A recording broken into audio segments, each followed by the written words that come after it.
अर्थ चाहिए आपको तो केवल इनका भरोसा ले लो, केवल इन अपने छल कपट का, अपने व्यवहार का, अपने किसी बल का नहीं, केवल इनका भरोसा ले लो। चमत्कार हो जाएगा जीवन में, आपको पता नहीं चलेगा कैसे हुआ।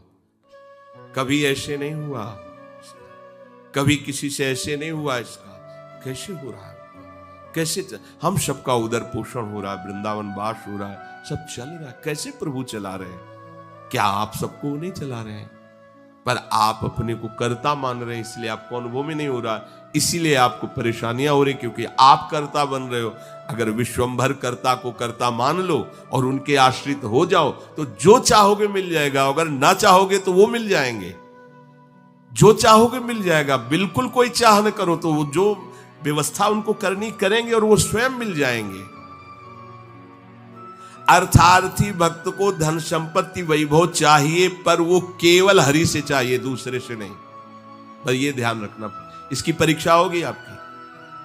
अपने इष्ट देव के अनन्य होकर के यदि आप अर्थ चाहोगे तो बहुत जल्दी आपका परिवर्तन होना शुरू हो जाएगा। पर आचरण आपके पवित्र होने चाहिए, भी ध्यान रखना। आचरण की अगर पवित्रता नहीं तो फिर शिकायत मत करना। आप अपने आचरण पवित्र करो और नाम जप करो, केवल हरि के आश्रित रहो, फिर देख लेना। अगर आपको लगता हो कि भगवान के भक्त बहुत गरीब और ऐसे, सच्ची पूछो, उनको आकांक्षा नहीं होती। प्रभु जबरदस्ती व्यवस्था करते, उनको आकांक्षा नहीं होती। 4 रोटी मांग ली ऐसे ही पड़े, पूरा जीवन प्रभु के लिए। उन प्रेमी महापुरुषों की चरण धूल अगर शरीर का स्पर्श कर ले तो पावन हो जाए। देवता तरसते हैं उनकी सेवा के लिए, सिद्धियां हाथ जोड़े खड़ी रहती हैं, पर वो अकिंचन महात्मा किसी से कुछ नहीं चाहते। कि ऐसा न समझो कि हमारा दास, हमारा भक्त, हमारा आश्रय लेने वाला ऐसा नहीं है। वो हरिदास भगवान के चरणों का दास है। समस्त ऐश्वर्य संपन्न भगवान उसके अधीन हो जाते हैं जो भक्ति करता है। अगर आपको अर्थ चाहिए तो केवल भगवान का आश्रय ले, दूसरे का नहीं। अब ये कोई छोटी मोटी बात नहीं, देख लीजिए अंदर से। अपने बल का आश्रय नहीं, किसी दूसरे व्यक्ति का आश्रय नहीं, किसी दूसरी दैवी शक्ति का आश्रय नहीं, केवल श्री हरि का आश्रय। और जब आप पक्के उतर जाओगे, जैसे सुदामा जी, तो जैसी द्वारिकापुरी थी वैसे सुदामापुरी हुई। जैसा वैभव द्वारिकाधीश का वैसे सुदामा जी का वैभव था। पक्का मान लीजिए, लोग समझते नहीं।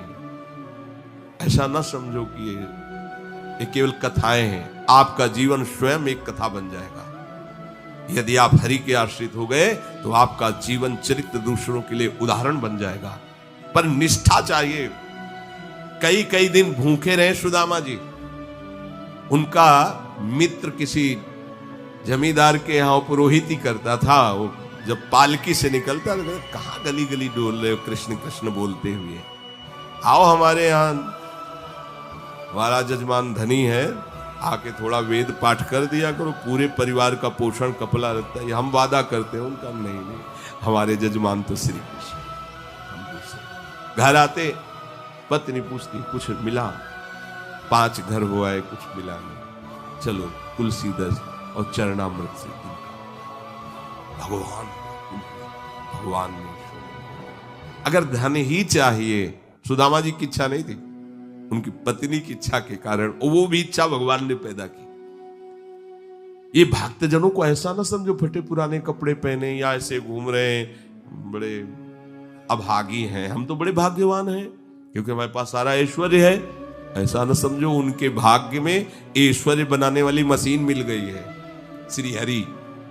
वो इस ऐश्वर्य को क्या करे, श्री हरि मिल गए, जिनके रोम कूपों में अनंत ब्रह्मांड वास करते हैं। वो भगवान उनके यार हैं, उनके प्यार हैं। वो दूसरे की तरफ क्यों ताकेंगे?